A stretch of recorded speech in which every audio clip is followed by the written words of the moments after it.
Bonjour à tous et à toutes, c'est un couple une PMA. Aujourd'hui, on se retrouve pour une petite vidéo. Voilà, aujourd'hui, on est là pour faire un petit bilan de mon rendez-vous, comme vous avez pu le voir, pour le spermogramme ainsi que les prises de sang qu'on a effectuées. Donc, je vais faire une comparaison par rapport aux résultats de 2019. Il me semble que c'est 2019, non 2021. Excusez-moi, 2021, voilà. 2021 vs 2023. On va voir ce qui a changé, ce qui a évolué, ce qui a régressé, etc. par rapport à mes anciens résultats. Voilà, donc on se retrouve tout de suite après l'introduction.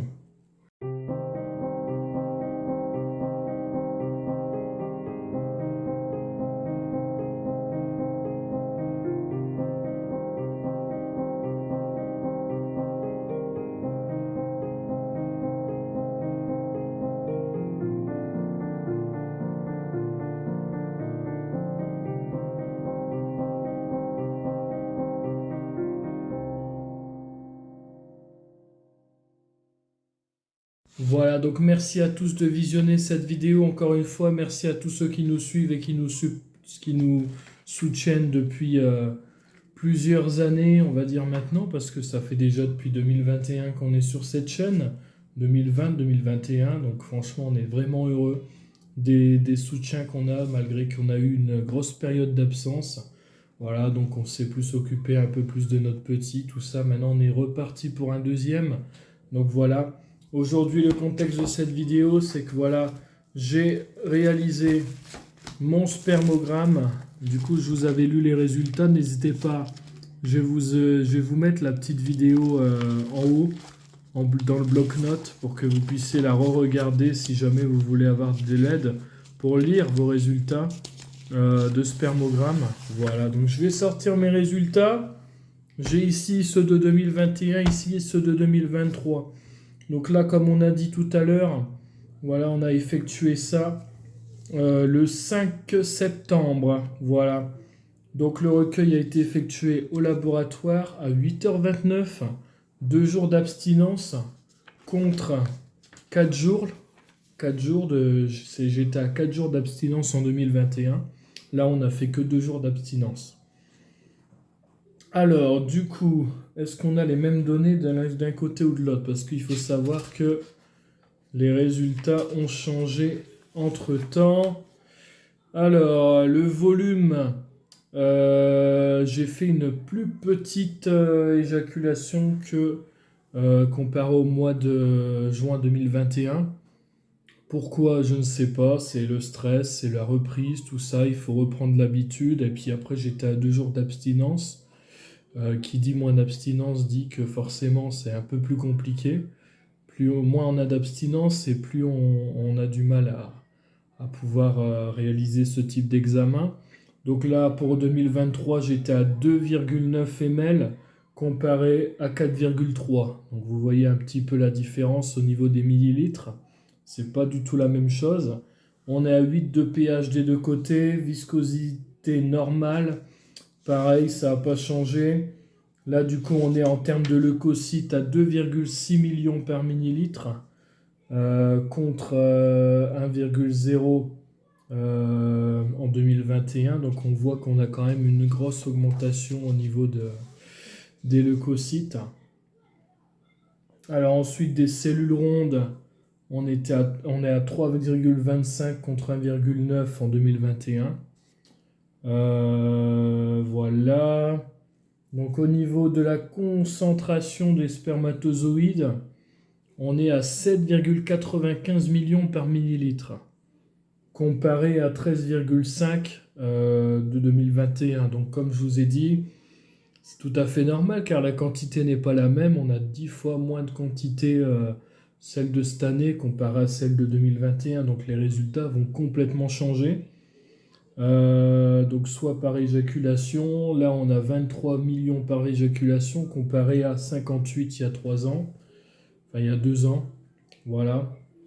Donc du coup au niveau de la progression rapide et lente, eh ben, on est sur la même cadence, hein.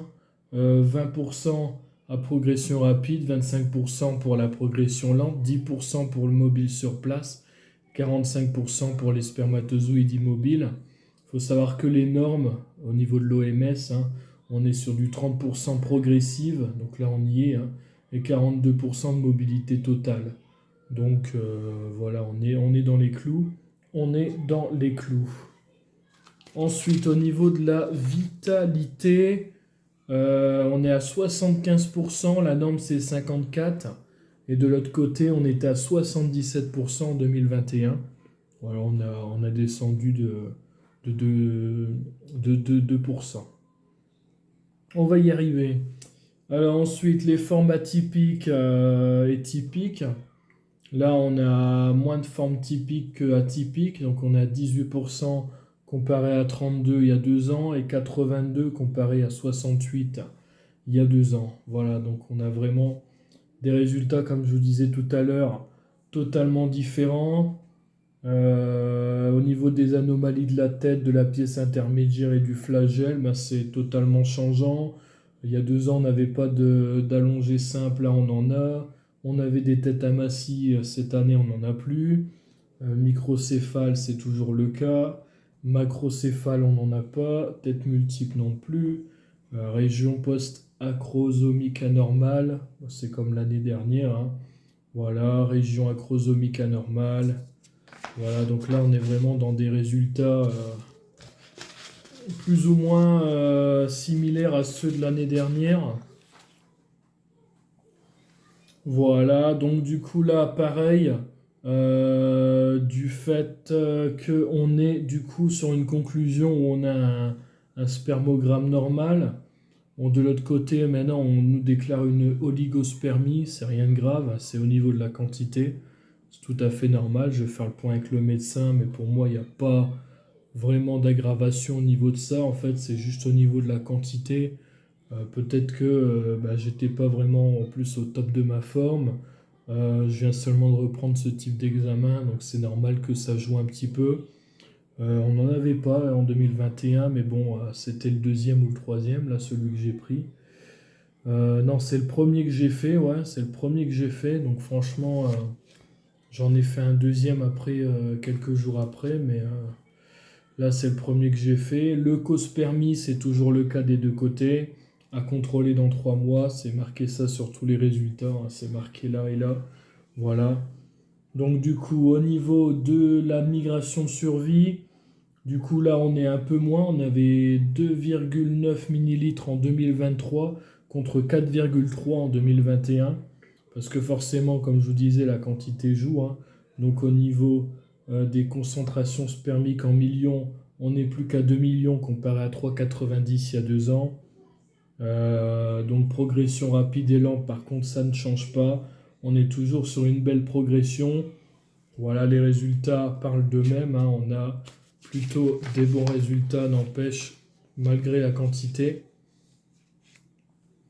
Alors, qu'est-ce que j'ai d'autre encore à dire par rapport à ça? Alors, pareil, on est toujours à 70% de survie à 24 heures de migration. Donc 24 heures après, il reste toujours 70% de ce qu'il y avait en progression rapide. Voilà, donc après tout joue avec la quantité, tout ça. Qu'est-ce que j'ai d'autre à dire encore? Le Ureas plasma Euryalitucum et le Mycoplasma hominis, c'est toujours négatif pour le mycoplasme. La Chlamydiae trachomatis et la recherche de Neisseria gonorrhoea. On va y arriver. Bon, du coup, tout ça, c'est bien négatif également. Alors, attendez, je vais juste ranger ces résultats. Du coup, là, on va s'attarder plus sur ceux de 2023. C'était juste pour vous faire une petite comparaison. D'ailleurs, c'était assez sympa de ressortir ma belle pochette. Voilà, ça, c'est notre gros porte-vue qui nous a suivis durant cette première PMA. Là, on est sur un autre type de porte-vue. Voilà, donc du coup, leucocyte, exactement, voilà. Donc on a fait tout ce qui est syphilis, sérologie, hépatite B, hépatite C, HIV, tout est négatif, il n'y a pas de souci. Et au niveau des résultats, voilà, on est clean, tout va bien. Au final, c'est juste une histoire de leucospermie et oligospermie. Donc, pour ceux qui ne savent pas ce que ça veut dire, je l'ai dit juste avant, mais n'hésitez pas à aller voir la définition sur Internet. Si vous voulez plus de précision, ça arrive à tout le monde. Là, j'en avais pas il y a 2 ans. Cette année, j'en ai une. Bah, ça dépend de la quantité qu'on tire tout simplement et qu'on recueille. Par contre, la leucospermie, on m'avait dit que c'était rien de grave. Donc voilà, j'ai fait mon PMA comme tout le monde. J'ai réussi à l'avoir comme tout le monde. Donc il n'y a rien de grave en soi par rapport à ces résultats. Je ne m'alarme pas, je ne me stresse pas et tout va bien se passer. Voilà, donc là on a nouveau porte-vue. C'est madame qui choisit les porte-vues, hein. Voilà, nouveau porte-vue PMA. Voilà. Je peux aussi comparer par rapport à madame également ses résultats, mais bon, je pense que ça sera négatif des deux côtés. Elle a également fait une prise de sang au niveau du bilan thyroïdien, hormonologie, donc hormones anti-mullériennes, la syphilis également de son côté, la toxoplasmose, l'hépatite B, la syphilis, la toxoplasmose, l'hépatite B. Qu'est-ce qu'on a d'autre encore? Ouais, c'est parce qu'on les a imprimés en double, alors j'ai répété 2 fois la même chose. Bon, sérologie, hépatite C, HIV également. Et pour terminer, on avait... Bah, c'est tout bon, voilà. Donc au final, tout ça, c'est négatif également. Donc on n'a pas de souci à se faire là-dessus. On sait que c'est négatif. On sait qu'on a tout simplement pas de souci là-dessus. Voilà.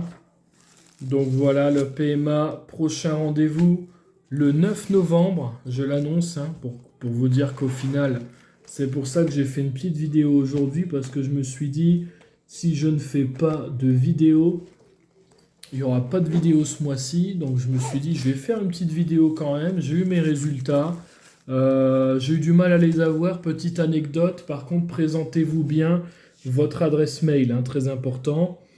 Au lieu de marquer Nicolas, ils avaient marqué Nicole, le prénom féminin du coup, hein.